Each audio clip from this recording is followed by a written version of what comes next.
okay, and we bring everybody in. You at least charge with her to look that up. So we do it on a wide scale, and then it'll go beyond just the school, so we can reach the numbers of people. Too many male mentoring groups, Yeah. and Mr. Everett works with is a male mentor to only have white. Right. There are men period need to be there, and there's too many organizations. Right. Yeah, we'll. Like my friend said, it's not that I'm against the East South Gentlemen's Club by any means. I just, I'm reading a book right now about a lady who did her thesis on how to teach African American children. Yeah. Primarily our campers are white teachers, and there's just certain cultural things that, just like you learn about the Hispanics, they have parenting for Hispanics, but there was nothing for African Americans. And so in a way, I'm trying to be politically correct in saying it to superiors that it is just about kids, period. I just don't want them to be like, well, why do I have to be in this small? What school is that? With Long Middle School. Okay, so we'll do Long Middle. Last year we had a boys' swing conference.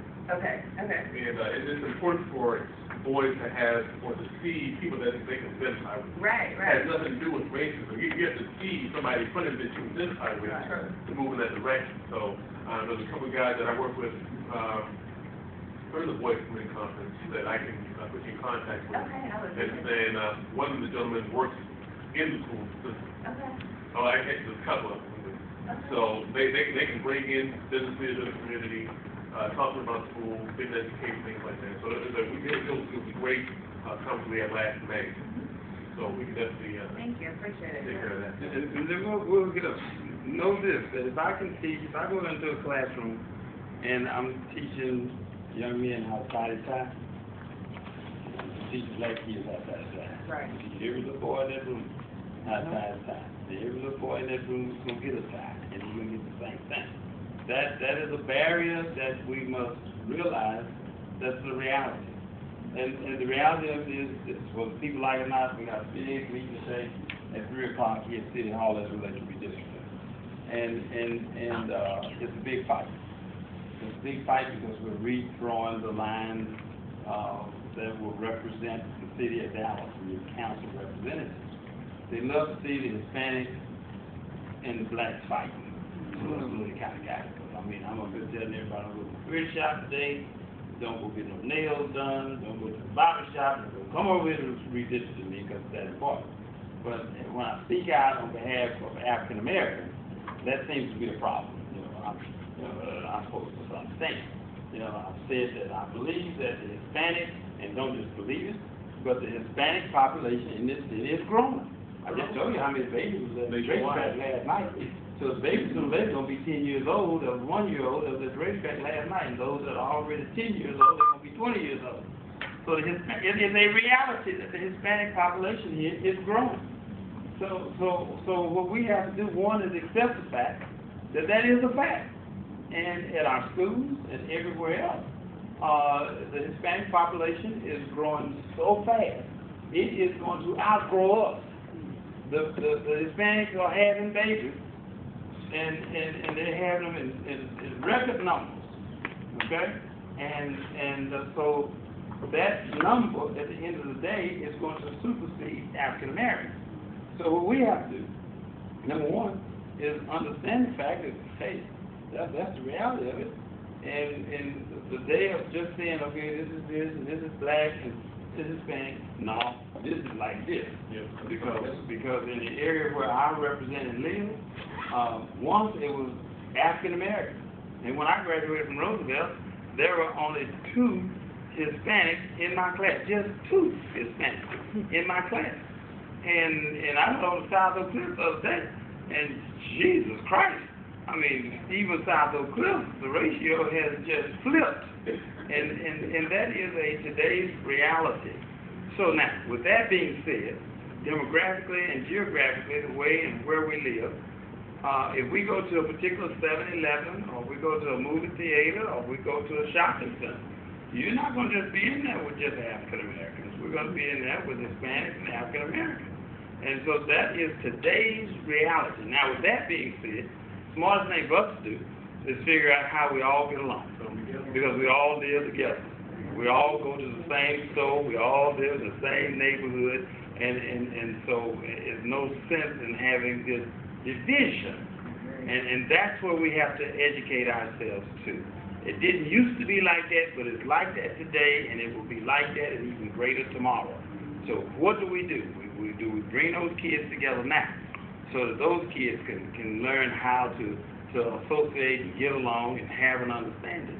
I saw something the other night leaving Mr. Joe's house, young Mr. Joe, but it's over in Arizona, and little Hispanics was out. It was dark, it was night. And they had pulled a basketball goal out in the street. And little Hispanic boy was going all behind his back and doing some of everything out there. I said, okay, that's now when they going behind the back with basketball and doing all these things, the reality is that they are here. And it's something that we got to deal with now. And it's something that will not change. And it's something that only we can engage ourselves and make sure that we understand what's happening in the real world. Now, that's real talk. That little boy was coming over behind his back and did some stuff out here. Knock it out of me. And so it was pretty sharp.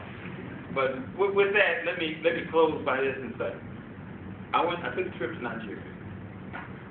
I don't like to fly, but I flew to Nigeria. I opened my mouth. I told the minister that I was coming. And so they rolled out the red carpet for me when I went to Nigeria. Upon going to Nigeria, what I saw in Nigeria, and it was the greatest trip and the greatest thing in my life that my eyes could ever lay on. And that was being over there, seeing life on the other side of the world versus what I've grown up with. We here are just kids in the ground. I'm telling you, we ought to be just thanking the Lord, we ought to be shouting, we ought to be doing some everything, because over in Nigeria, and when you see what I saw there, and you see the same little kids that we're talking about, the same types of broken homes, all the different things that we're sitting here talking about under air conditioning, it was really something to go and take a tour of a school, and taking a tour of a school. Unannounced to them, so no one knew I was coming. And I walked into a classroom. It was as quiet as this library out here. Never knew that this room full of kids were in here, and they were as quiet as mice. They had their little uniforms on. With the little girls had a little skirt on, white shirt and tie, and the little boys had their pants on, of course, white shirt and tie. And they were in there getting their education. They were in there learning. They were in there applying themselves. It said so much. It said, one, their parents got them up and got them ready to get there. Two, they took education serious. Three, they were paying attention to the teacher, and they were trying to apply themselves and learn. And then I went to continue to look at the school, at the old equipment that they had in the biology department and the chemistry department. And I passed by a library. Well, when I looked in the library, there were no books in there. I feel a little library in there, and just picture all these books that you see, these same type shelves, not one book on the shelf, not one book on the shelf. All right, so my mind started clicking there. I said, oh my goodness, what can I do? We went to the village to go shopping, because I didn't want to go to the shopping center to go shopping. I wanted to go where the people were. I wanted to go off in the middle of the village. So, of course, I had all kinds of security and everything. I didn't feel I needed security, but they felt I needed security, so I feel they must know what they were talking about. So we go to the village.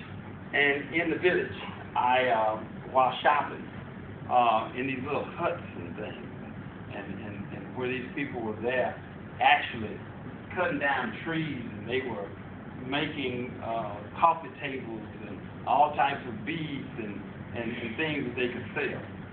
And they were making them by hand. Well, that's where I wanted to go to spend my money. And in doing so, I looked over and over by the road, and there was this ravine, and there were these three little kids, and they were naked. I mean, they were jet black. I mean, they all three of them. One had to be, I think, 7, 5, and 2 years old. And they were in this little puddle of water. and they were out there, they were bathing. I mean, they were, I mean, it wasn't no running water, it was a full of water.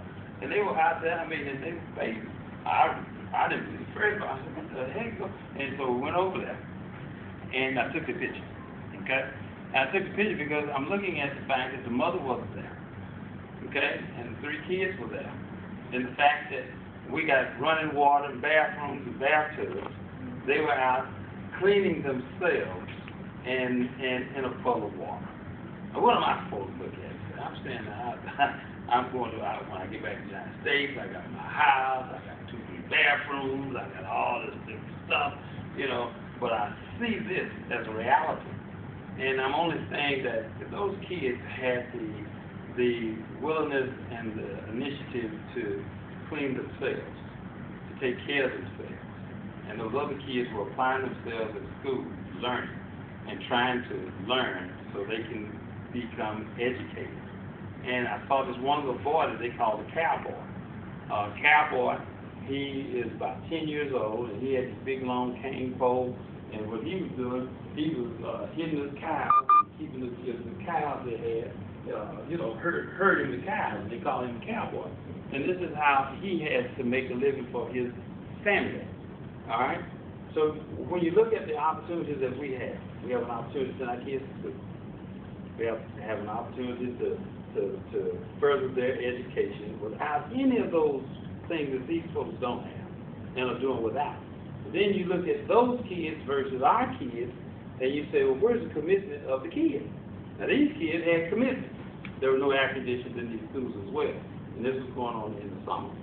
Now, what we're doing about it, okay, so much for the story. Good old Dwayne has come back, and got good old Stephanie involved, and so we're doing a book drive. Okay? Book drive is one that we're going to raise the awareness of the need for books. And we're going to send all these, we're going to collect these books, and we're going to collect thousands of books. And we're going to send those books over to Nigeria. So why are you doing the South?